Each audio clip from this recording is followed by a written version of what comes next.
당신이 찾던 무서운 이야기 고비의 TV.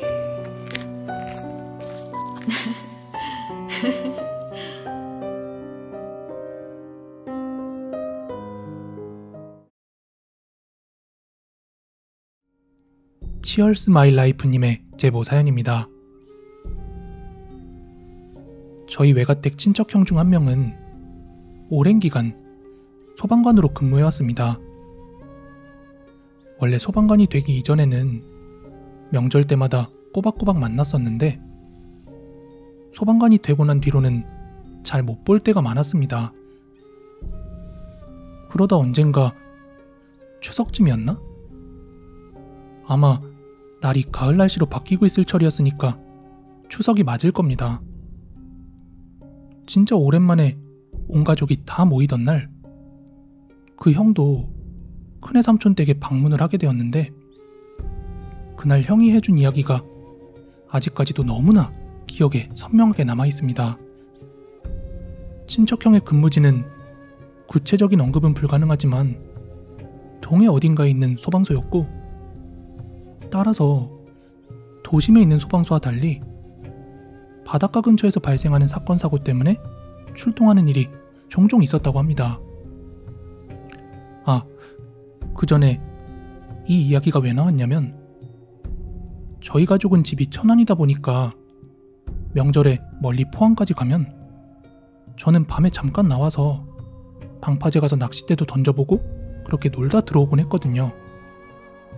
그런데 그날 제가 밤에 방파제 가서 낚시할 거라고 하니까 그때 형이 꺼낸 이야기예요. 이 시간에 낚시? 너 낚시 어디로 가려고? 그냥 매번 가던 데 가려고. 저기 공원 옆에 있는 방파제 갈까 싶은데. 야, 방파제 쪽은 그냥 안 가면 안 되냐? 저기 해변가에서 해. 밤도 늦었는데. 에이, 해변가 쪽은 잔챙이들밖에 안 나와. 적어도 방파제 위에 올라가거나 갯바위 정도는 가줘야 이게 고기지 하는 것들 나온다. 고비야, 밤에 방파제 위에 올라가는 거 네가 생각하는 것보다 훨씬 위험하다. 나 예전에 방파제 사람 구조하러 갔다가 트라우마 생길 뻔했어. 이러면서 형이 해줬던 실제로 있었던 이야기라고 합니다. 방파제는 테트라포드라는 콘크리트 구조물을 쌓아 올려서 파도로부터 항구 쪽을 보호하기 위해서 만들어졌습니다. 거길 낚시하라고, 올라가라고 만들어 놓은 게 아니라는 거죠.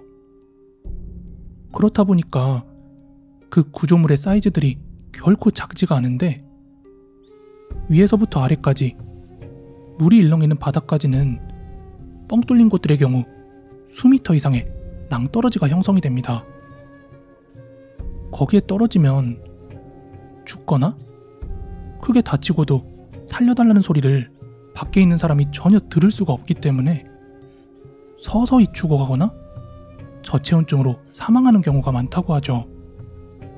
게다가 방파제에는 따개비류가 굉장히 많이 붙어 있어서 떨어지면서 피부도 죄다 찢어질 테고요.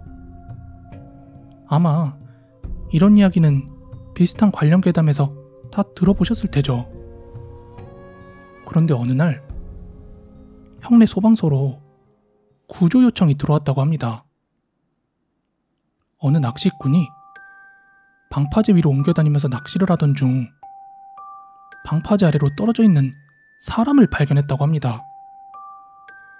놀란 낚시꾼은 아래에 보이는 그 사람을 막 이렇게 불러봤어요. 저기요, 괜찮으세요? 내 말 들려요? 뭐 이런 식으로요.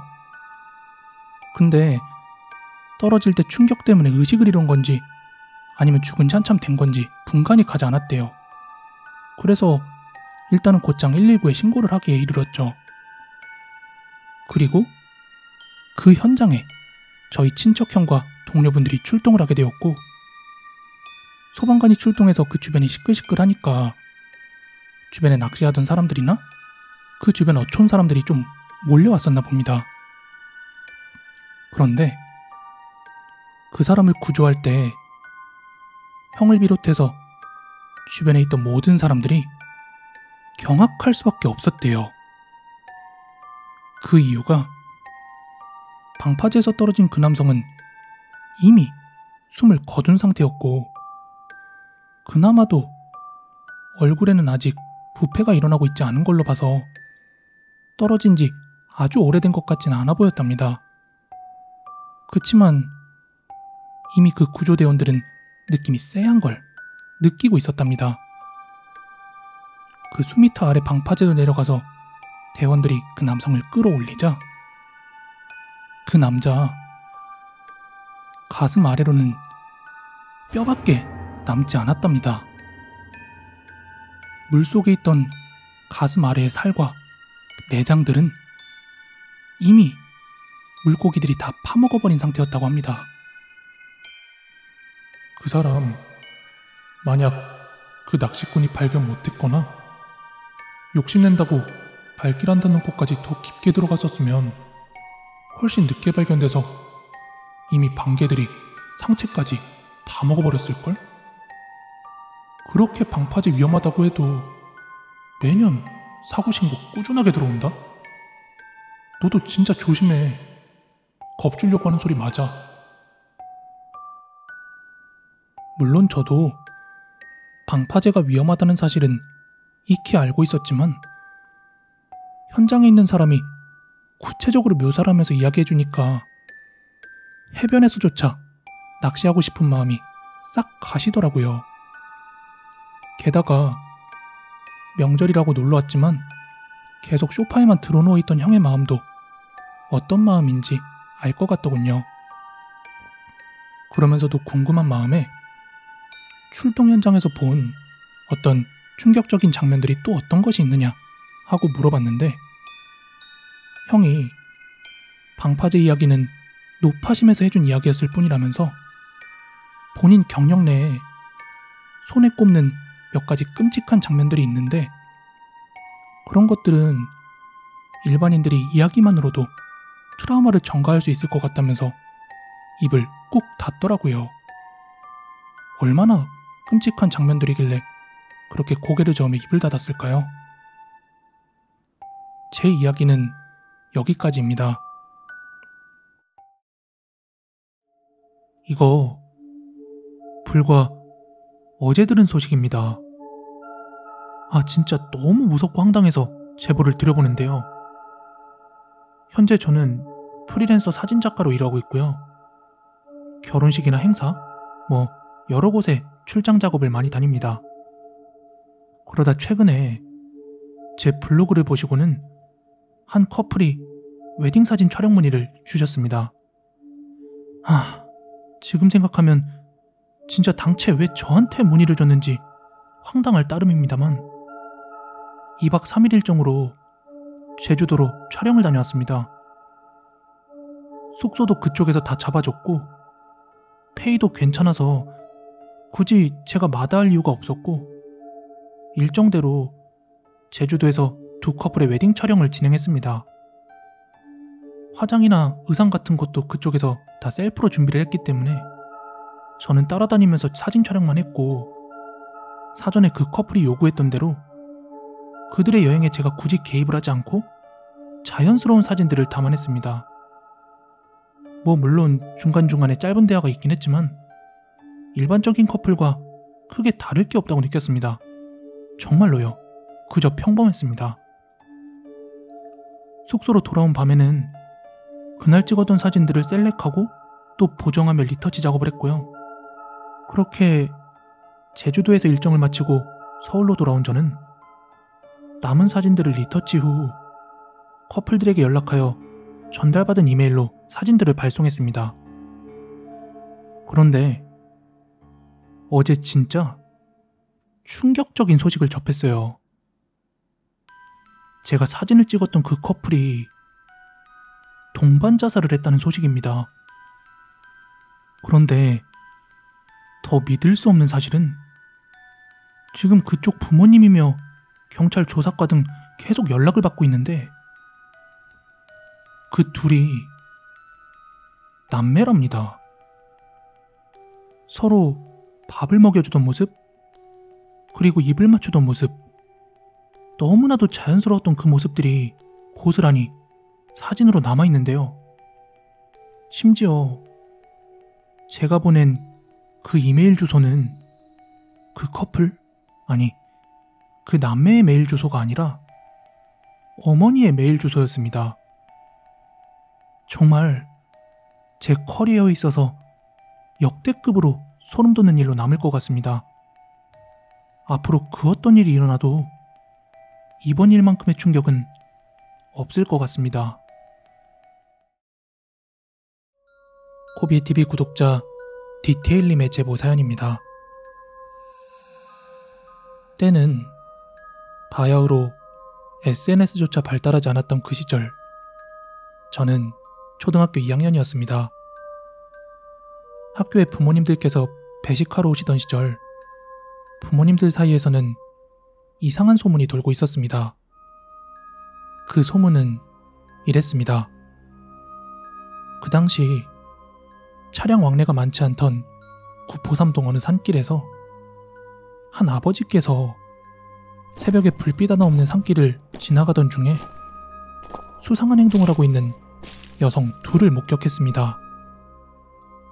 그들의 인상착의는 파마 머리에 운동복을 입고 있었고 한 40대 정도로 보이는 두 명의 여성이었다고 합니다. 그리고 또 다른 목격자도 있었는데 그들의 말로는 그 두 여자가 길쭉한 삽을 들고 땅을 파고 있다는 것을 봤다는 것입니다. 이 이야기들을 시작으로 목격자는 연이어서 나왔지만 그 당시에는 단지 미친 사람 정도로 취급하고 말았고 세상에 유별난 사람 많네 정도의 추측으로 끝이 났어요. 그렇게 시간이 흐르고 어느 순간 그 소문이 잠잠해질 쯤 한 학부모가 입을 열었습니다. 아니 글쎄, 저기 산길에서 시체가 발견이 되었대요. 보아하니 초등학생쯤 되어 보이는 남자아이라던데 혹시 들으셨어요? 이 말을 들은 초등학생 부모님들은 경악을 금치 못했습니다. 하지만 여기서 끝이 아니었어요. 아참, 그런데 글쎄, 아이의 얼굴은 형체를 전혀 알아볼 수가 없었는데 온몸에 흙이 범벅이었다네요. 그거 혹시 저희들이 봤었던 그 아줌마들일까요? 하지만 그 당시 SNS가 잘 발달된 것도 아니었기 때문에 추측일 뿐이었지 확신은 할 수 없었습니다. 그런데 몇 주 뒤 학교 선생님께서는 학부모님들에게 아이들의 근황 이야기를 하면서 그 사건에 대한 좋지 않은 이야기를 하게 되었습니다. 남편과 사이가 좋지 않던 한 어머니가 초등학생 아들을 우발적으로 살해하게 되었고 사람들 왕래가 많이 없는 새벽 시간에 그 산길에다가 묻어버렸다는 겁니다. 하지만 새벽에 왕래가 적은 길이라고 안일하게 생각했던 건지 아니면 그 아주머니들의 힘이 부족해서 충분히 땅을 다지지 못했던 것인지 그렇게 며칠을 차가 왕래하다 보니까 금방 그 땅이 파헤쳐져서 등산하던 한 아저씨에게 발견이 되었다고 합니다. 한동안은 그 일 때문에 그 근방에 엄청 떠들썩거렸지만 시간이 흐르니 자연스럽게 잊혀졌습니다. 그리고 이 일이 다시 기억 저편에서 수면 위로 올라오게 된 것은 지금 남자친구를 처음 만났던 약 2년 전이었습니다. 저는 직장 문제로 부산 센텀시티에 거주하고 있는데요.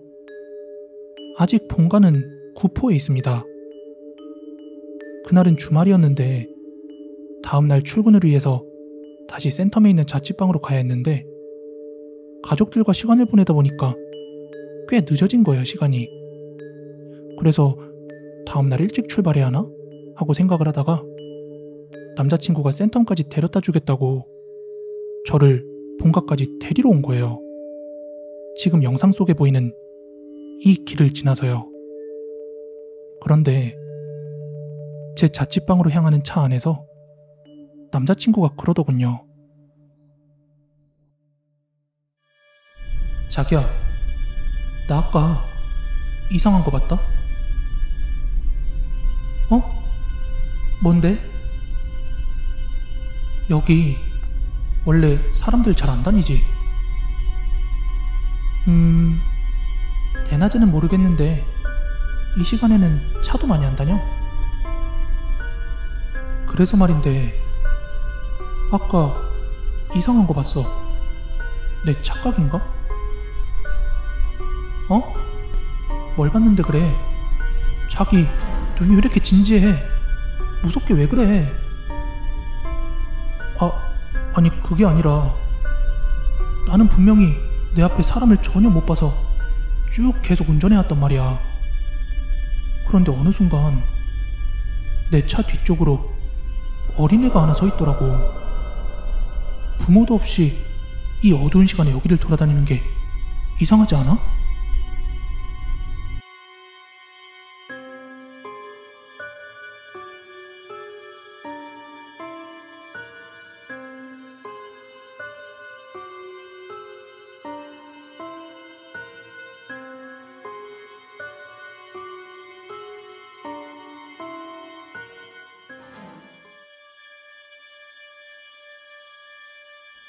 이렇게 남자친구의 얘기를 듣던 도중 저는 기억 저편에 묻혀있던 그 이야기가 떠올랐어요. 왜냐하면 그때 그 사건이 정확히 이 산길에서 벌어진 일이었거든요. 지금이야 길이 포장되어 있지만 그 사건이 있을 당시만 해도 비포장길이었어요. 게다가 남자친구가 그 이야기를 알고 장난을 친다고 생각하기도 어려웠던 게 이 동네에 오래 산 사람들 중에서는 그때 이야기를 아는 사람들이 줄곧 있었지만 남자친구는 이 동네 사람이 아니라서 그 이야기를 절대 알 리가 없었거든요. 2년이 지난 지금도 여전히 이 길을 왔다 갔다 하는 중인데 어둑어둑한 이 길은 아직도 너무 무섭습니다. 우리 아버지 역시 이때 일을 선명하게 기억하셔서 여전히 이 산길을 지날 때면 그날의 기억이 새록새록하다고 합니다. 제가 10살 전후에 있었던 일로 벌써 20년도 넘은 이야기입니다. 귀신 이야기 이런 건 아니고 너무 충격적인 일이라 한번 적어봅니다. 그 당시 저는 동대문구에 있는 한 연립에 살고 있었습니다. 연립은 3층짜리 연립이었고 지하에도 거주 세대가 있어서 연립의 담벼락 안쪽으로 푸세식 공용 화장실이 있었어요. 그 화장실 좌측으로는 노란 장판이 깔린 평상이 있었고 우측으로는 옆동이랑 연결되는 길쭉한 화단이 있었습니다. 요즘에 아파트에 있는 그런 화단처럼 잘 관리되고 그런 화단은 아니었고 제 기억에 저도 거기에서 옥수수를 심어서 열매도 따보고 했던 그런 기억이 있습니다.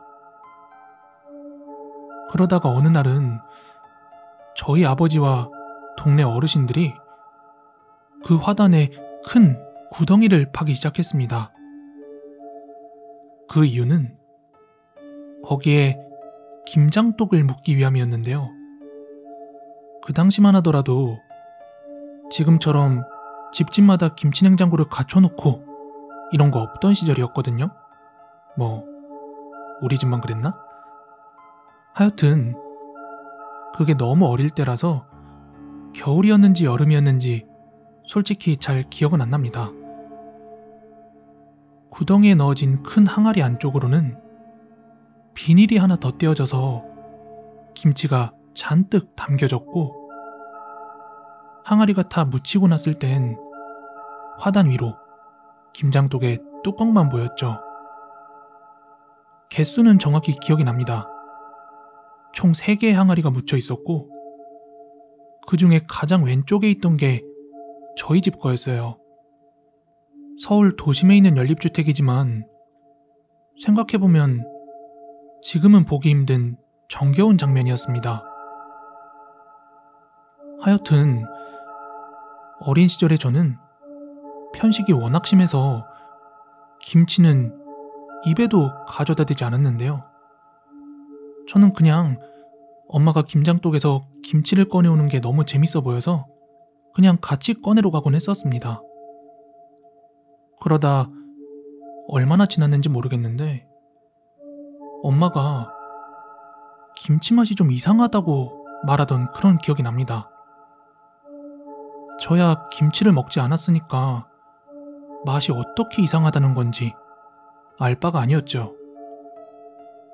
그러던 어느 날이었는데요.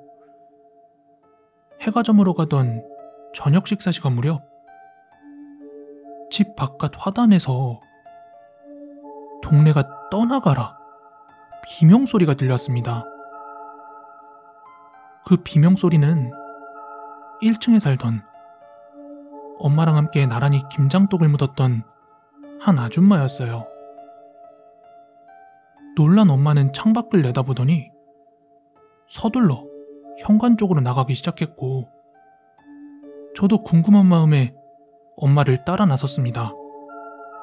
그 아줌마의 비명소리에 몇몇 주민들이 마당으로 나오셨습니다. 그리고 저는 어린 나이에 그곳에서 아주 끔찍한 장면을 목격했고 태어나서 김치 안 먹길 잘했다고 생각한 건 그때가 처음이었습니다. 화단에 나가보니까 2번째 장독대는 열려 있었고 손에 비닐 장갑을 낀 1층 아줌마는 쭈그리고 앉아서 막 울고 있었습니다. 그 이유는 누가 넣어놓은 것인지 그 장독대 김치 안에 아직 성체가 안 된 죽은 고양이 한 마리가 들어있는 거예요. 그 모습이 흡사 젓갈 같았습니다. 진짜 충격적인 모습이었는데 그때 저희 엄마도 문득 평소에 김치 맛이 이상하다고 한 게 막 떠올랐는지 가장 왼쪽에 있던 저희 김장독을 열어 김치를 파헤치는데 역시나 그 김치 중간에서 죽은 고양이 한 마리가 나왔습니다. 확인해보니까 화단에 묻혀있던 김장독 3개에 모두 죽은 고양이가 한 마리씩 나왔어요. 고양이가 뚜껑 열고 스스로 들어갔을 리는 없으니까 이건 분명 사람의 짓이었을 텐데 그 당시엔 건물에 보안 CCTV 이런 거 하나도 없었으니까 누구 짓인지 밝힐 수가 없었죠. 저희 어머니는 출산을 일찍 하신 편이라 저를 23살 때 낳으셨습니다. 그러니까 당시 꼴랑 30대 초반이었을 텐데 그 젊은 나이에 충격이 얼마나 크셨을까요? 고양이를 죽인 것도 모자라 그것을 김장독을 열고 김치를 헤집고 그걸 넣어놓을 정도면 거의 사이코 아닌가요? 근데 그런 사람이 동네에 섞여 살고 있었다는 사실에 게다가 천연덕스럽게 누가 그런 짓을 했대? 하며 연기를 하고 있었을 생각을 하니까 너무나 소름 돋고 끔찍합니다. 저희 어머니께서도 과거의 그 일을 생각하시면 아직까지도 고개를 절레절레 하십니다.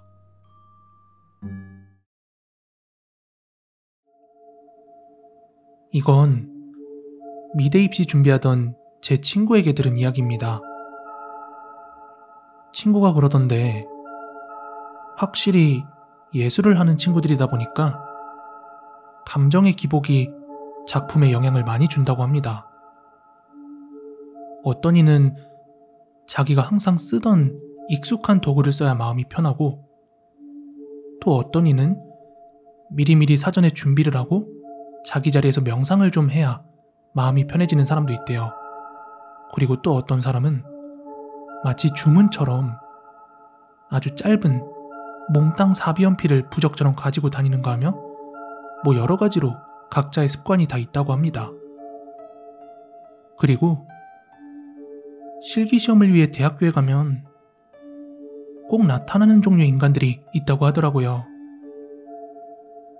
다른 사람이 잠깐 자리를 비운 사이에 다른 사람의 도구를 마구 어지럽혀 놓는다던가, 아니면 지나가면서 우연을 가장하여 남이 떠놓은 물통을 엎어뜨린다거나, 아무튼 이런 심리전이 장난이 아니라고 합니다. 아무래도 대학 입학 실기시험은 정원이 정해져 있다 보니까요. 그러던 하루는 실기시험을 보러 어느 대학교로 갔는데, 제 친구는 열심히 그림을 그려서 완성시켜 놓고 제출하기 전에 자기 작품을 보며 안구정화를 하던 중이었대요. 그런데 자기 바로 앞에 앉은 여자아이가 자기 도화지였나? 하여간 그 작품 뒷면에 검정색 파스텔을 벅벅 갈아가지고 막 문지르고 있었다고 합니다. 친구는 에휴, 저거 멘붕 왔나 보네. 마음처럼 잘 안 되지? 그러니까 평소에 열심히 해야지. 이러며 쳐다보고 있었다고 합니다. 그리고 조금 있다가 고사 시간이 다 되어 작품을 제출하러 갔는데, 학생들이 제출한 작품들은 조교들이 한 장 한 장 쌓아 올리고 있었다고 합니다. 친구는 자기 작품을 제출하고 가벼운 마음으로 고사장을 나가려는데, 그때 갑자기 벼락 맞듯 그 앞자리에 멘붕 왔던 그 여자아이가 생각이 났대요. 그래서 재빨리 그 아이의 자리를 바라봤더니 그 아이가 조교에게 막 자기 작품을 건네고 있던 중이었답니다. 그 아이가 제출한 그림이 거의 친구의 작품에 포개어지려고 하는 순간 친구가 벼락같이 달려가서 조교를 제지했대요. 저기 잠깐만요. 이거 뭡니까? 이거 한번 보세요. 이 미친년이 뒤에다 먼지거리를 해놓은지. 그 작품의 뒷면을 확인한 조교는 질린 듯한 표정을 지었다고 합니다. 친구는 그 미친년에게 불같이 따졌대요. 야, 이 미친년아, 대학 붙으려고 별짓거리를 다 해. 조교님, 이런 사람들도 합격이 돼요? 그 아이는 미안하다는 소리도 없이 울음을 터뜨리더니 아주 도끼 눈으로 그저 자신을 노려보았다고 합니다. 지가 울 일이 전혀 아닌데 막 이렇게 펑펑 우는 여자애들 보면 좀 이상하지 않나요? 후에 대학교에 들어가서 신입생들을 둘러봤는데 다행히 그 미친년은 보이지 않았다고 하더라고요. 근데 그런 여자애라면 혹시 다른 곳에 시험 보러 가서도 그러지 않았을까 생각이 드네요. 사람 탈을 쓴 소시오패스, 그리고 극단적인 이기주의자들이 평범한 사람인 척 우리들 주변 곳곳에 숨어 있을지도 모른다는 생각에 겁이 더럭 나더라고요. 이 이야기는 괴담 같은 이야기인데 저희 큰어머니가 직접 해주신 무서운 이야기입니다. 흥미진진하니까 한번 잘 들어보세요. 과거 시골 읍내에 한 탕제원이 있었다고 합니다. 옛날 어르신들은 가족들 챙기거나 뭐 누구 기력 떨어졌다고 하면 장어도 다려 먹이고 생선이나 게소주 이런 거 많이 내려 먹었잖아요. 그 탕제원은 읍내에 몇 없는 탕제원 중에 하나였는데 근처 손님들은 그곳을 가장 많이 찾았다고 해요. 사람들 사이에서는 좋은 거 많이 넣어서 즙이나 약도 잘 내린다고 그렇게 소문이 자자해서 요즘처럼 마케팅이나 광고 이런 건 필요도 없었죠. 그러던 중 그 탕제원과 그렇게 멀지 않은 곳에 다른 탕제원 하나가 또 문을 열었어요. 지금부터 원래 있던 탕제원을 A, 새로 생긴 곳을 B 탕제원이라고 할게요. 새로운 탕제원이 생기자 원래 있던 A는 신경이야 쓰였겠지만 지방 시골이야 전부 단골에 지인의 정으로 장사를 하다 보니까 크게 매출이 영향이 있을까? 하고 자신만만하게 생각을 했대요. 그리고 원래 가졌던 그 생각처럼 크게 영업에 타격이 있는 수준은 아니었다고 합니다. 하지만 하루하루 날이 가면 갈수록 B탕제원을 찾는 사람들이 늘어만 갔고 간간히 A탕제원을 찾던 사람들도 점점 발길이 뜸해졌다고 해요. 탕제원이야 뭐 대형 할인마트처럼 손님들이 매번 세일을 따라 발길을 옮겨가는 장사가 아니다 보니까 한번 발길 돌린 사람들은 계속 그곳만 찾는 거예요. 그러다 보니 점점 A탕제원 주인도 스트레스를 받기 시작한 거죠. 그러던 중 한 번은 매번 대물붕어를 낚을 때마다 붕어즙을 쓰던 낚시꾼 최씨 아저씨가 있었거든요. 그 아저씨한테 A탕제원 주인이 물어봤대요. 요즘 사람들이 저쪽 탕제원으로 많이 빠졌는데 뭐 들은 이야기 없냐? 내가 돈을 더 받는 것도 아니고 뭐 그렇다고 거기가 특별해 보이는 것도 없고 참 알 길이 없네 하고요. 그러자 그 붕어 낚시꾼 아저씨가 하는 말이 나는 잘 모르겠는데 그 장어하는 김씨가 그러더라고. 그쪽이 재료를 어째 쓰는지 먹어보면 좀 다르다는데 또 누구는 맛도 좀 다르다고 하기도 하고. 그 말에 A탕제원 주인은 친한 마을 사람을 통해서 그 B탕제원에서 내렸다는 즙과 한약 같은 걸 직접 먹어보기도 했는데 맛만 봐선 딱히 다른 것을 모르겠더래요. 감초나 백봉령, 황기처럼 뭐 맛이나 효과를 내는 그런 배합들이 있을 거 아니에요.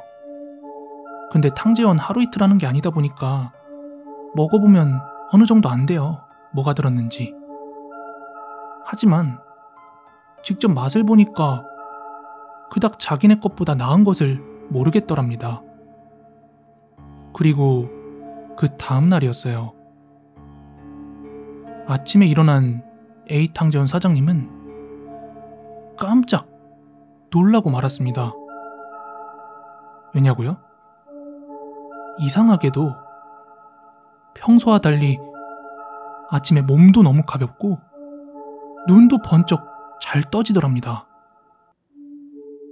야, 이거 다르네. 분명히 달라. 이거 뭔가 비법이 있긴 있구나 하고 생각을 했답니다. 그런데 뭐 딱히 알 수 있는 방법이 없었다고 합니다. 그래서 A탕제원 주인은 괜히 B탕제원 인근을 기웃거려 보기도 하고 무슨 약을 들이는지 몰래 쳐다도 보고 했지만 전혀 모르겠더랍니다. 그러다 답답함과 스트레스가 커진 탓에 급기야 한밤중에 B탕제원 안에 몰래 들어가 보기까지 했답니다. 그리고 거기에서 이미 다려진 그 한약 건져낸 찌꺼기 있죠? 그 찌꺼기 망이 있어서 그걸 열어보았답니다. 그런데 뭐 별다른 것 없는 찌꺼기 속에서 뼈 조각 같은 게 하나 나오더래요. 그래서 이게 무슨 뼈야? 하고 뒤적거리고 있는데 이거 사람 뼈구나 하고 확신을 했대요. 왜냐하면 사람의 어금니가 나왔다고 합니다. 놀란 A의 주인은 일단 불이 나게 탕전을 빠져나왔대요. 일단 이게 너무 말이 안 되는 일임에도 분명했지만 사람들에게 이 사실을 알리기엔 남의 가게에 몰래 들어온 것도 그렇고 막무가내로 그렇게 말했다간 믿을까? 내가 모함한다고 생각하지 않을까? 이런 생각이 들었던 것이죠. 그래서 이 사실을 사람들한테 어떻게 알려야 할지 고민을 했다고 합니다. 그러는 한편 마을에서는 또 다른 무서운 소문이 하나 돌기 시작했는데 그건 마을 사람들의 조상 그리고 죽은 가족들이 꿈에 나와서 아들아, 이 다리가 불편해서 너무 걷기가 힘들구나. 엄마, 입이 너무 아파요. 이런 식으로 죽은 사람들이 꿈에 나와 불편함을 호소하는 일이 이 집 저 집에서 종종 있어 왔다는 것입니다. 그리고 마을 사람들 중 한 아저씨께서는 조상님이 자꾸 팔이 아프다며 불편하다며 계속 반복해서 꿈에 나오자 이게 몇 자리가 문제인지 관이 부서진 건지 이참에 좋은 곳으로 이장을 해야 하나 싶어서 묘를 드러냈는데 그 묘를 드러내자 들어있던 유골에 팔과 치아가 없었다는 거예요. 분명히 사지멀쩡하게 묻힌 어르신이었거든요.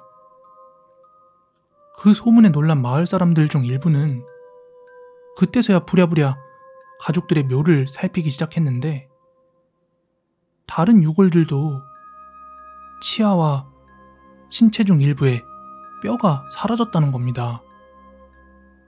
산짐승이 그랬다기엔 묘 상태도 파헤쳐진 흔적 없이 멀쩡하니까 이 마을 사람들은 이건 필시 사람 아니면 귀신의 짓일 거라며 불안해했다고 합니다. 그러던 중 A 탕제원 주인은 친했던 마을 주민 몇몇을 꼬드겨서 묘지 주변을 같이 한번 지켜보자고 그렇게 작당을 했고 한 번은 날을 잡아서 며칠 동안이나 밤새 그 주변을 지켰다고 합니다. 그리고 어느 늦은 밤 삽을 들고 그 묘지를 찾아 어슬렁대는 비탕제원 주인을 현장에서 붙잡았다고 합니다. 그 비탕제원 주인은 자기가 무덤을 판 게 아니라며 그렇게 발뺌을 했지만 A 탕제원 주인의 주도하에 아니 그럼 이 밤중에 약초라도 캐셨수? 일단 자네 탕제원으로 한번 가봅세. 이렇게 막 선동을 해가지고 사람들과 함께 탕제원으로 향했습니다. 그리고 그곳에서 저번과 같이 한약 찌꺼기 안에 들어있는 치아와 뼈 조각을 발견했다고 합니다. 그날부로 비탕제원은 사람 뼈를 다려서 판다고 그렇게 소문이 났고 그 유가족들에게 소송이며 뭐며 아주 문매를 맞고 마을에서 쫓겨났습니다. 그런데 그렇게 평화를 되찾은 줄 알았던 마을에서 몇몇 사람들 입에 이런 말이 오고 갔다고 합니다. 근데 그 비탕제원이 있지? 거기가 약 내렸을 때는 효과가 참 좋았지. 그치? 에이, 이 양반이 못할 소리를 하고 있네. 그렇게 아쉬우면 이제 저기 C탕제원이나 가봐. 거기도 괜찮게 잘 내린다고 하더라고. 고비의 TV 공포라디오입니다. 몇 년 전의 일입니다. 응급실에서 외래로 연락이 왔어요. 전화를 하는 간호사의 목소리가 진정이 안 되고 떨고 있는 것으로 봐서는 상당히 충격적인 일인 것이 분명했습니다. 전화를 건 응급실 간호사는 제게 상황도 제대로 설명하지 못하고 자기 감정을 주체하지 못한 채 마치 패닉 상태에 빠진 듯한 목소리로 전화를 했죠. 과장님, 빨리 응급실에 와주세요. 빨리요. 사람이 DOA인데요. 거만이 필요해서요. 그녀는 제가 대체 무슨 일이냐는 질문조차 할 수 없을 정도로 목소리가 잠겨 있었습니다. 대개 응급실이나 중환자실 혹은 수술실과 같은 특수분야 간호사를 몇 년 하다 보면 그야말로 산전수전을 다 겪습니다.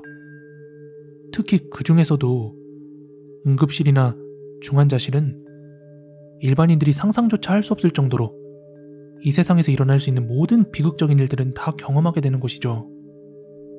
그런 응급실에서 몇 년간을 근무한 간호사가 정신적인 충격을 받고 목소리를 덜덜 떠는 데다가 담당 과장인 제게 육하원칙에 따른 상황 전달을 제대로 하지 못할 정도로 동요한다는 것은 지금 응급실에 얼마나 엄청난 사건이 벌어져 있을지를 충분히 짐작케 하는 일이었어요. 저는 전화기를 던지다시피 하고 일단 응급실로 뛰어내려갔습니다. 그리고 제가 당도한 그곳에는 저로서도 그 충격을 도저히 감당할 수 없는 일이 벌어져 있었습니다. 변두리에 살고 있던 한 부부가 일찍이 혼자 대신 노모를 모시고 살았어요. 할머니는 일찍이 남편을 사별하고 외아들을 혼자서 키우셨습니다. 하지만 여러 가지 형편으로 인해서 아들의 경제적 여건도 그렇게 넉넉하지는 못했죠. 그래서 이들 부부는 도시 외곽 산기슭에 자리를 잡고 할머니와 며느리는 밭농사를 짓고 아들은 트럭을 몰고 농수산물 시장에서 물건 나르는 일을 하고 있었습니다. 그런데 젊을 때 고생을 많이 하신 그 할머니가 몇 년 전부터 치매 기운이 조금씩 있었습니다. 그래도 다행히 그나마 하루 중에 20시간 정도는 맑은 정신을 유지하시고 저녁이나 밤 무렵에 한 서너 시간 정도만 완전히 자신을 잃어버리고 치매 증상을 드러내시곤 하셨습니다. 아들 부부 입장에서는 아무리 치매가 있으신 노인이라도 차라리 24시간 완전히 치매라면 며느리가 아예 곁에 붙어서 수발을 들겠지만 대개는 멀쩡하시다가 한 번씩 그러시니까 그럴 수도 없었을 일이죠. 그래서 할머니가 치매 증상이 나타나시면 할머니 방에 혼자 계시게 하고 문을 잠가두거나 아니면 며느리가 곁을 지켰었는데 그나마도 대개 증상이 밤에 나타나셔서 다행이라면 다행이었어요. 밤에는 밖에서 문을 잠가두면 혹시 문제가 생기더라도 방을 더럽히는 것 말고는 그래도 가출을 하시거나 위험한 일은 하시지 않는 데다가 밤에는 아들도 집에 있다 보니까 할머니가 설령 발작을 하셔도 다 감당이 되었기 때문이었습니다. 어쨌건 그 부부는 노모를 모시고 열심히 살아가는 보통의 사람들이었어요. 그러던 하루는 며느리가 노모에게 아이를 맡기고 시장에 다녀왔습니다. 원래 시장을 갈 일이 그리 잦지는 않았지만 그래도 가끔은 시장에 들려서 이것저것 사야만 했고 그럴 때면 며느리는 낮에는 멀쩡하신 노모에게 늦게 얻은 아이를 맡기고 얼른 다녀오곤 했습니다.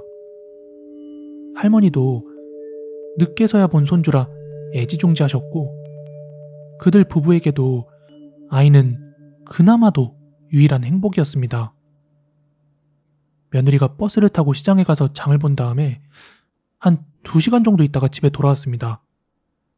그런데 아이를 보던 노모께서 장 보고 오느라고 수고했다고 그렇게 반겼답니다. 아가 수고했다. 어서 배고픈데 밥 먹자꾸나.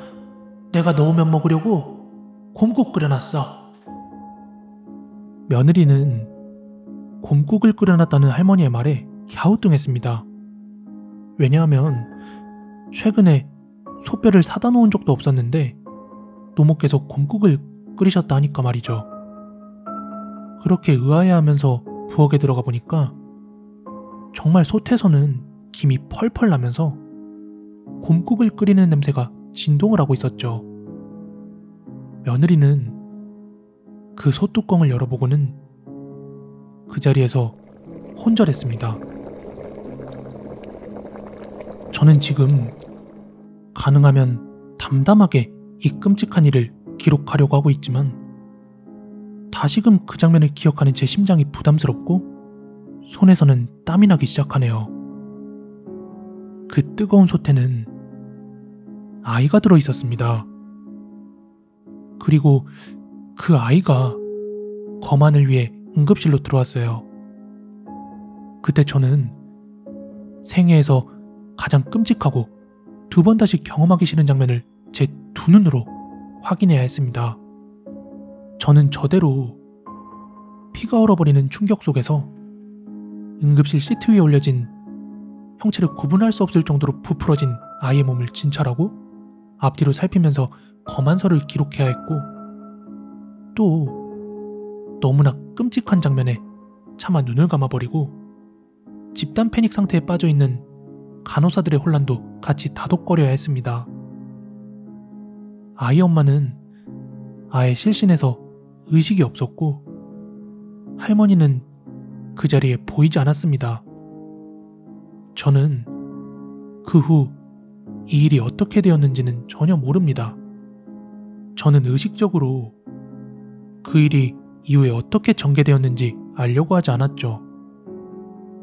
다만 검찰에서 요청한 검안 기록에는 직접 사인으로 심폐기능 정지, 선행 사인으로 익사에 의한 호흡 부전, 간접 사인은 전신화상으로 기록을 남겼고 제 도장을 찍었습니다. 아마 그 일로 인해 입어야 할 남은 가족들의 고통은 끔찍했을 겁니다. 더구나 정신이 돌아왔을 때 자신이 그렇게 애지중지하던 손자를 자기가 그렇게 만들었다는 사실을 알게 되면 그 할머니가 받을 고통은 어떠할까요? 아울러 아이의 엄마와 아빠가 평생을 겪어야 할 그 잔인하고 끔찍한 고통은 차마 상상이 가지 않았습니다. 부디 가족 해체만은 되지 않았으면 하는 마음이지만 이후의 일에 대해서는 저는 알지 못합니다.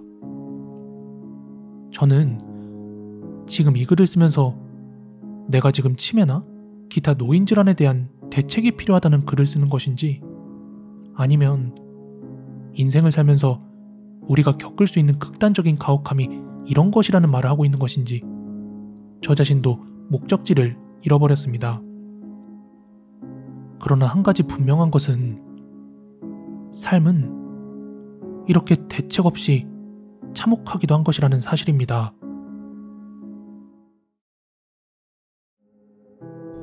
아파트 공사 현장에 가면 정말 별의 별일이 다 있습니다. 그만큼 별별 사람들이 다 모이는 곳이기도 하고요. 한 조선족 부부가 있었는데 그 사람들은 집이 없어서 1층이 만들어지고 나면 아파트 콘크리트 내벽 안에다가 스티로폼을 덧대고 아파트가 완성될 때까지 거기에서 산답니다. 보통 집이 멀거나 없는 인부들은 건설회사에서 컨테이너를 임대해서 따로 집을 만들어주거든요. 근데 거기에는 보통 남자들만 있기 때문에 부부의 숙소로는 적당하지 않았던 겁니다. 그래서 그 조선족 부부는 늘 그렇게 살았던 거죠. 또 어떤 철근쟁이는 대학을 중도 포기하고 돈을 벌기 위해서 철근쟁이를 시작했다는데 실제로 철근쟁이는 정말 돈 많이 벌죠. 그리고 그 다음은 목수들 얘긴데 목수들은 콘크리트를 쏟아부을 수 있도록 틀을 만드는 사람들입니다. 그런데 그 사람들은 전기쟁이들과는 썩 친하지 않은 것 같았습니다. 골격이 완성된 아파트엔 엘리베이터 홀을 따라서 돌처럼 단단한 콘크리트 내벽 안에 주 동력선을 집어넣을 긴 PVC 파이트가 들어가 있죠. 근데 그건 층이 올라갈 때마다 연결하는 것인데 어느덧 수십 미터에 달하게 되었죠. 그러던 어느 날 목수한 사람이 어느 전기쟁이 엿먹으라고 한 6에서 7층쯤 높이에 해당하는 곳에서 PVC 파이프 속으로 작업용 면장갑을 우겨 넣은 거예요. 근데 전기쟁이들은 아무것도 모르는 상태에서 20층이 완성될 때까지 그 파이프를 이어나간 거예요. 그리고 그 파이프는 매층 올라갈 때마다 콘크리트 속에 묻혀버렸고요. 그리고 나중에서야 긴 동력선을 집어넣을 때가 돼서 그 중간쯤이 막혔음을 알게 된 거죠. 그렇게 되면 직접 높이를 측정해서 그 살인적인 높이를 자랑하는 엘리베이터 홀 안에서 지지대 몇 개만 대고 해머드릴로 그 파이프가 있는 자리를 열심히 까야 한답니다.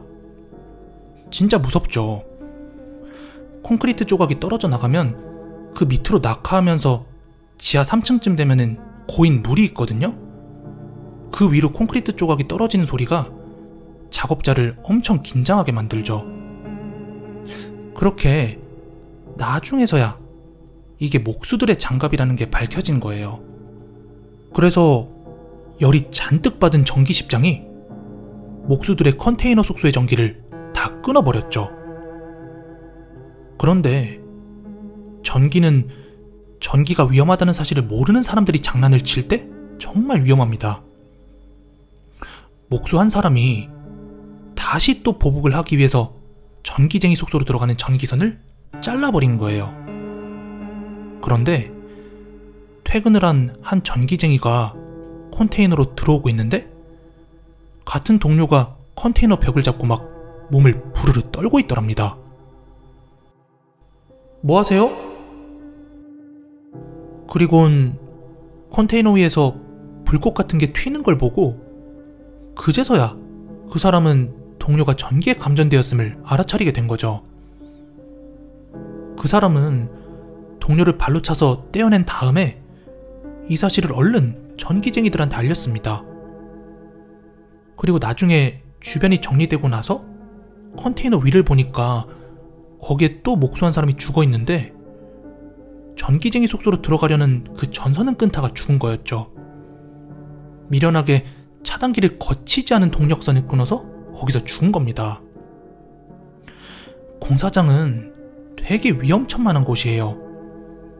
위험한 게 막 여기저기에 되게 막 알기 어렵게 산재되어 있으니까요. 아파트 공사장은 1층이 지면보다 조금 더 높습니다. 바닥 아스팔트 작업을 맨 나중에 하기 때문이죠. 그래서 1층에서 작업하는 사람들도 식당으로 갈 때는 다 철제 계단을 타고 내려와야 해요. 그런데 그 계단 반대편에서 일하는 사람들은 그게 좀 귀찮은 거죠. 삥 돌아서 와야 되니까. 그러니까 성질 급한 사람들은 그 1층에서 그냥 밑으로 뛰어내린답니다. 맨 흙바닥에 막 쓰레기와 공사 자재들이 널려 있지만 높이가 얼마 안 되니까 그냥 훌쩍훌쩍 뛰어내리는 거죠. 그러던 어느 점심시간이었습니다. 한 잡부가 점심을 먹으러 가는데 1층 복도 아래에서 한 사람이 말타는 기마 자세로 고개를 푹 숙이고 그대로 서 있더랍니다. 뭐 하세요? 그렇게 잡부가 그 사람의 어깨를 밀면서 깨우자 그 사람이 힘없이 흔들흔들 거리더랍니다. 죽은 사람이었죠. 그 죽은 사람이 1층에서 그대로 뛰어내렸는데 마침 거기에 수직으로 박혀있는 그 철근을 보지 못하고 그대로 항문 쪽에 내장까지 박혀서 죽은 겁니다. 아주 끔찍하죠. 그리고 또 한 번은 일이 끝났는데도 불구하고 전기쟁이 한 명이 보이지 않았다고 합니다. 아파트 맨 위층인 슬라브 작업은 배선이 들어갈 때 스티로폼으로 덮어줘야 합니다. 보통 그 작업은 전기쟁이들이 하는데 그건 전선이 마지막으로 들어가고 콘크리트가 들어오기 때문이죠. 작업 자체는 정말 쉽습니다. 그냥 두껍고 사람 키보다 큰 스티로폼을 깔기만 하면 되니까요. 그런데 그날 마지막까지 혼자 남아서 깔던 초보 전기쟁이가 그대로 없어진 겁니다. 그리고 우연히 한 잡부가 공사장 담 너머로 술을 사러 나가다가 그 스티로폼을 덮고 자는 실종된 전기쟁이를 발견한 겁니다. 뭐 하세요? 저도 나중에 전기십장한테 들은 건데 그 스티로폼을 세워서 들고 있다가 바람이 불어서 날아가 떨어졌을 거라고 합니다. 자기도 옛날에 작업 도중에 날아가서 아파트 중간에 설치된 안전망 있죠? 거기에 걸린 적이 있었다네요. 저도 그 슬라브 층에 올라가 봤는데 바람이 엄청나게 세게 붑니다. 공사장에는 어처구니 없는 죽음이 너무 많은 것 같습니다. 자, 이야기 듣기 전에 좋아요, 구독 안 하신 분들은 좋아요, 구독 한 번만 눌러주시고요. 지금부터 말씀드릴 이야기는 원래 괴담 속으로 제가 컨텐츠를 준비하던 컨텐츠였는데 조금 어떤 괴담 속으로라는 컨텐츠와 이 사건의 미스매치가 조금 있고 그리고 현장을 촬영하기에는 조금 애로사항들이 있는데 그거를 지금부터 하나둘씩 사건의 전말부터 일련의 과정들을 다 천천히 하나씩 소개를 해드리도록 하겠습니다. 저번 주였을 거예요. 제가 라이브를 하던 중에 어떤 시청자분께서 제 방에 들어와서 호비님이 뭔가 혹할 만한 와 이거 컨텐츠 각이다 싶을 만한 뭐 제보를 하나 드리고 싶은데 들어보실래요? 약간 이런 식으로 운을 떼더라고요. 그래서 뭔지 한번 말씀해봐달라 라고 말씀을 드렸더니 그분이 하시는 말씀이 거의 20년 전쯤에 어느 도예가, 그러니까 도자기나 그런 그릇 같은 거 만드시는 그런 공예 하시는 분이 실제로 사람을 살해하고 그 도자기 굽는 화덕에다가 사람을 넣어서 태워 죽였대요. 구웠대. 그런 사건이 있었는데 그 사건이 있었던 장소가 그 주택가 도시에 있는데 아직까지도 그 20년째 그대로 방치가 되고 있다. 이거 코비님이 되게 흥미로워할 것 같다. 이렇게 저한테 말씀을 해주시더라고요. 그래서 여기서 근데 그 위치를 방송 중에 밝히면 안 되니까 나한테 개인적으로 좀 연락을 달라고 말씀을 드렸거든요. 근데 그날 방송 나가신 뒤에 연락이 지금까지 없어요. 하여 제가 이제 안테나를 세웠죠. 그 기사를 찾았어요.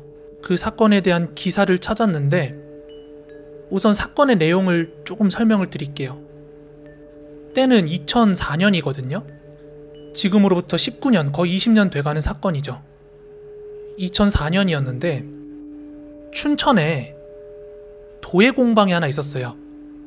도자기 만들고 이제 그릇 같은 거 만들고 사기 그릇 같은 거 만들고 또 수강생들한테 그거 가르쳐주고 뭐 그런 공방이 있었는데 그 도예 공방 대표가 허모 씨였어요.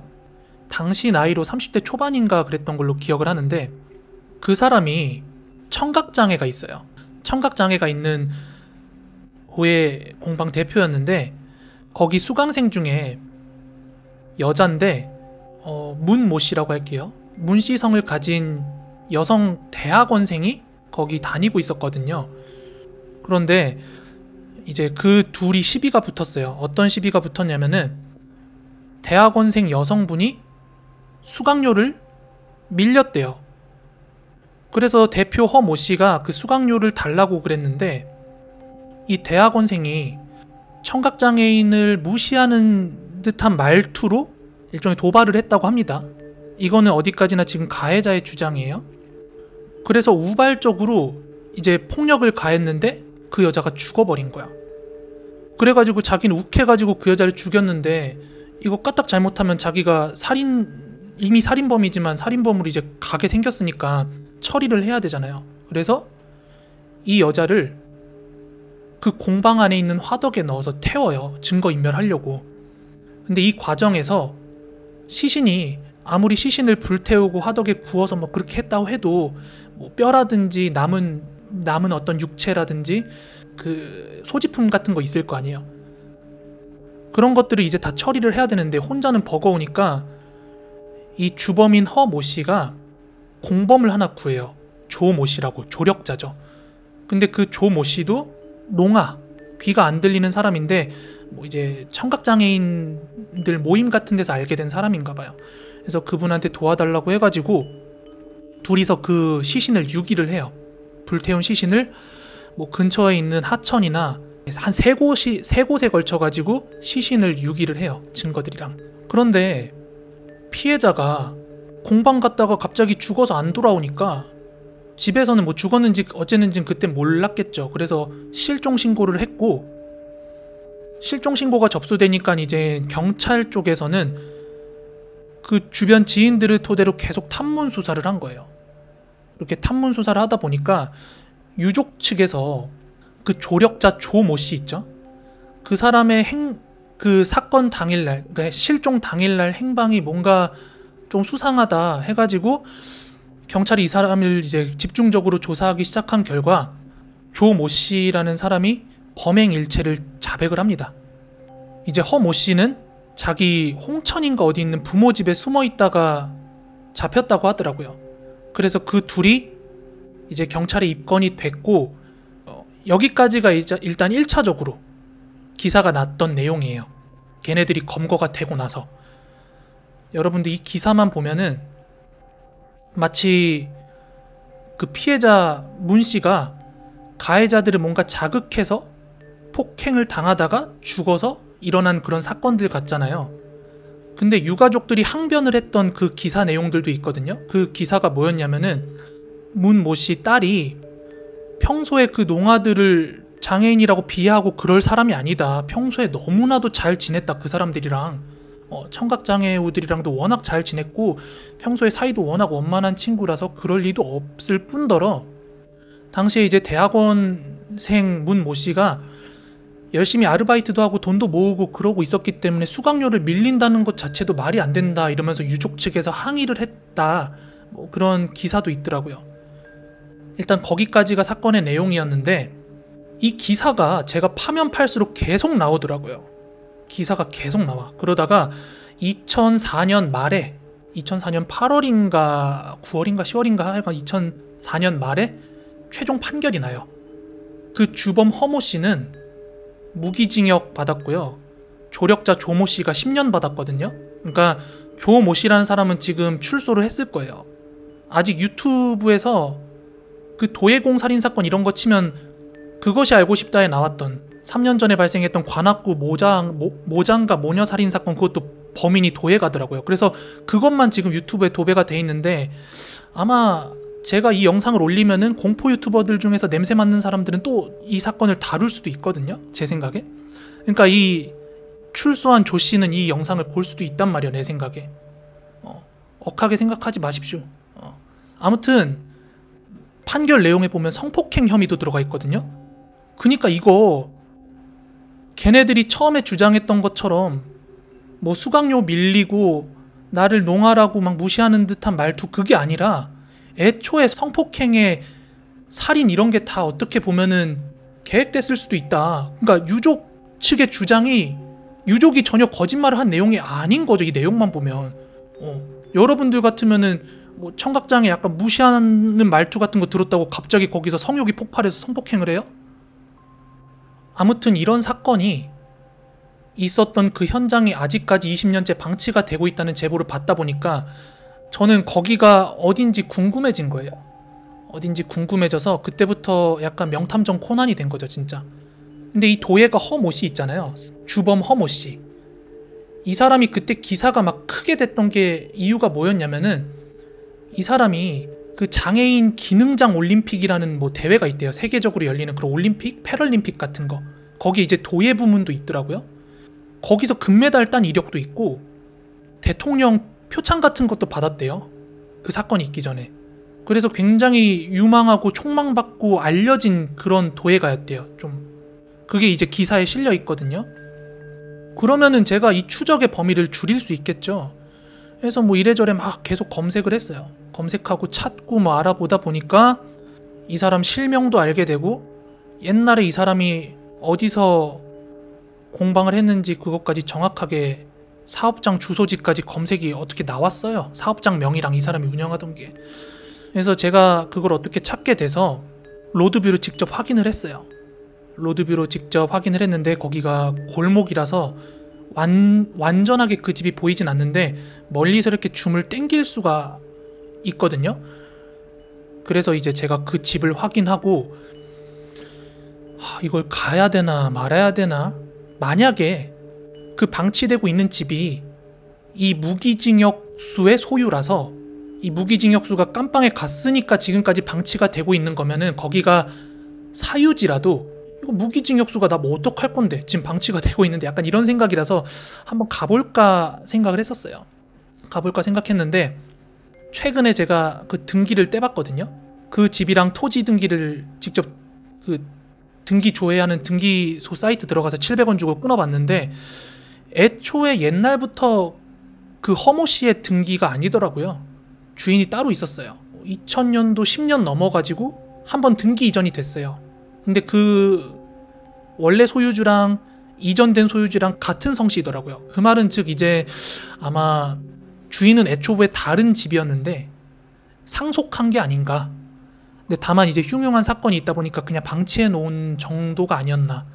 이제 거기까지 결론이 도달하고 나니까 가서 괜히 거기 영상 찍고 했다가 동네 분들한테 욕 처먹거나 아니면은 그 집주인이 이제 좀 잊어가는데 왜 그렇게 또 들춰내나 이런 소리를 분명히 들을 거고 사유지니까요. 그래서 여기는 제가 괴담 속으로 가려는 걸 포기를 했어요. 아무튼 그런 히스토리가 있는데 여기까지가 이제 그 도예공살인 사건에 대한 전말이고 제가 지금까지 알아본 내용인데 이 이야기를 제가 사적으로 한 무당분이랑 하게 됐어요. 그 무당분이 100% 신뢰할 만한 사람인지 아닌지는 잘 모르겠는데 한 무당분이랑 이런저런 얘기를 했어요. 처음 했던 얘기는 내가 흉가라든지 이런저런 괴담 현장에 많이 돌아다니고 있는데 화면 너머로 귀신 같은 게 보인다고 하면은 나는 지금 안전한 상태인가 아닌가 그냥 떠보듯이 막 물어본 거죠. 저도 궁금함에 막 그런 이런저런 얘기를 하다가 최근에 내가 괴담 속으로 갈까 말까 고민하는 장소가 있다. 도예공 살인 사건이 일어났던 장소인데 살인마가 20년 전에 화덕에다가 사람을 넣고 태웠다. 근데 그게 20년 동안 그 자리가 방치되고 있다더라. 그러면 무당님께서 보시기에 여기에 아직까지 피해자의 혼이 남아있을까요? 막 이런 식으로 물어봤는데 당연히 남아있죠. 이러면서 하시는 말이 진짜 나 여기서 진짜 깜짝 놀랐는데 우연히 때려 맞춘 건지 뭔지 몰라도 일단 어쨌든 신기하니까 이런 식으로 얘기하는 거예요. 물론 피해자 혼이 남아있죠. 근데 못 들어가게 나무로 못질해가지고 문을 막아놨는데 막 이런 식으로 얘기하는 거야. 그러니까 입구 못 들어가게 뭐 못이나 뭐 나무로 막아놨어요 이렇게 아니라 마치 봤다는 듯이 근데 그 집 입구 나무로 못 들어가게 못질해서 막아놨는데 이런 식으로 평소문 봤다는 듯이 얘기를 하는 거예요. 근데 제가 놀란 게 뭐냐면은 제가 로드뷰 봤을 때 진짜로 그 전원주택 같은 그런 집인데 원래 이런 철문 같은 거 뭐 잠가놓으면 사실 누가 못 들어가니까 그냥 그렇잖아요. 근데 정말 로드뷰 보면은 나무 판자로 그냥 입구를 그냥 싹 다 막아놨거든요. 제가 그 말 안 했어요 그분한테. 근데 보지도 않았는데 본 것처럼 말을 하길래 제가 어떻게 하셨어요? 하고 물어봤더니 그분이 화경을 띄워왔대요. 화경. 그러니까 무당분들이 자기가 관심 있거나 아니면 지금 대화하고 있는 상대랑 뭔가를 공유하고 있을 때 자기가 모시는 신이 이렇게 띄워주는 그림이 있어요. 그걸 화경이라고 하거든요. 근데 그걸 통해서 봤는데 그런 얘기를 하는 거예요. 그 얘기를 하면서 아내의 모습이 어떤 모습일지 막 묘사를 하는 거예요. 그러면서 저한테 하는 말이 혹시 그 사람을 태웠다는 화덕이 기계식 화덕 같은 거냐고 물어보는 거예요. 자기도 정확하게는 잘 모르겠는데 기계식 화덕인 것 같지 않냐는 식으로 말을 하더라고요. 그런데 저도 그 내부를 본 건 아니기 때문에 그 화덕은 저도 잘 모르겠다 이렇게 말씀을 드렸거든요. 근데 기사가 여러 개인데 그 기사였나 어디서 본 거는 그 도예공방 뒷뜰에 있는 화덕에서 태워 죽였다고 하니까 나는 뭐 제 그냥 마음속의 생각은 뭐 마당 뒷뜰에 있는 그런 장작 피워서 하는 그런 숯불 화덕 같은 건가라고 나는 생각을 하고 있었죠. 근데 진짜 좀 놀랬던 게 제가 또 기사를 계속, 그러니까 여러분들 똑같은 것도 계속 검색하다 보면 내가 못 봤던 게 또 계속 보이거든요. 검색하다 보니까 TV에서 방영됐던 뉴스 동영상 그게 하나 뜨는데, 그 당시 그때 리포터가 그 도예공방 안에 들어가서 취재하는 그 영상이 있는 거예요. 그걸 봤는데 진짜로 화덕이 그 손잡이, 냉동창고 손잡이 같은 걸로 돼서 이렇게 네모내서 탁 열면 안에 있는 화덕 나오는 그런 기계식 화덕 있죠. 진짜 그 화덕인 거야. 나는 뒷뜰에서 뭐 어쩌고저쩌고 해가지고 그런 진짜 장작되는 그런 거라고 생각했거든요. 가마솥 화덕 이런 거. 근데 진짜 그 화덕이더라고요. 그분이 뭐 우연찮게 때려 맞췄을 수도 있는데 아무리 우연이라도 놀라는 건 놀라는 거잖아요. 그래서 어떻게 이걸 알았지? 싶은 생각이 들었죠. 게다가 저는 이 화경이라는 거를 조금 믿을 수밖에 없었던 게, 예전에 제가 삼덕마을 썰이라고 해가지고 제 채널에 영상 올린 게 있어요. 그 당시에 연락 주고받던 무당분께서 제가 아무한테도 말도 안 하고 괴담 속으로 컨텐츠가 될까 안 될까 하고 사전답사 갔다 왔는데, 그날 밤에 아무한테도 말 안 했는데 연락 와가지고 코비님 오늘 혹시 위험한 데 다녀오셨어요? 이러면서 내가 다녀왔던 데를 막 이렇게 묘사를 하는 거야. 그래서 이거 어떻게 알았냐고 그랬더니 그 자기가 화경 띄웠는데 오늘 좀 코비님 위험한 데 가신 것 같다. 거기 웬 할머니 귀신이 보이는데 사람 접근하는 거 되게 싫어하는 것 같으니까 웬만하면 가지 말라. 웬만하면 영상 찍지 말라. 그렇게 연락이 왔던 이야기가 있어요. 제가 올린 적이 있는데, 그러다 보니까 이번 사건도 뭔가 이런 전체적인 일련의 과정에 있어서 알아보면서도 개탄스러웠고, 사건이 어떤 비하인드적인 얘기 안에서도 좀 굉장히 깨름직했던 그런 일입니다. 이게 지금 제가 원래 괴담 속으로 가려고 준비했던 도예공 살인 사건, 19년 전에 있었던 도예공 살인 사건의 전말이고, 그러니까 피해자는 일방적인 피해를 당한 거예요. 아무 잘못 없어, 내가 볼 때.